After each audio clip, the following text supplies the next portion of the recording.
حدثنا كذا شوي عن الأدب في المدينة. لأنها رحمة للعالمين، العالمين كل ما سوى الله، الرحمة للعالمين. النبي صلى الله عليه وسلم من المدينة خرج نور ليشرق ويغرب في مشارق. الأدب في المدينة، الأدب بالأدب تنال الرتب، الأدب أصلا أغلى من الذهب. الأدب، الإمام مالك كان لا ينتعل، لا يركب دابة في المدينة، يقول أستحي أن أطأ موطئ وطأه رسول الله صلى الله عليه وسلم. تخيل مايل.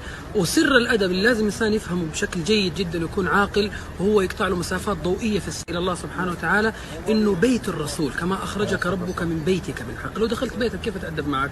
المدينة بيت الرسول. يقول ابن المفسرين كما أخرجك ربك من بيتك بالحق، خروجه عليه الصلاة والسلام من المدينة إلى بدر. فتخيل أنك دخلت بيت النبي صلى الله عليه وسلم، فلا بد أن لمقامه في قلبك ومكانته لديك وفضله ولمكانة الحبيب صلى الله عليه وسلم في قلوبنا وفضله علينا. بالمناسبة النبي صلى الله عليه وسلم له فضله عند الله وفضله عليك. سيدة عائشة دعا لها دعاء اللهم اغفر لها ما قدم وآخرت، فرحت فرح شديد، قال إنها لدعوتي لأمتي عقب كل صلاة. أنت عارف أنه من أرجى، بعض العلماء يقول أرجى آية في القرآن ولسوف يعطيك ربك فترضى، لأنه لا يرضى واحد من أمته في النار. فمن حقه علينا الأدب في مدينته عليه الصلاة والسلام التي هي بيته.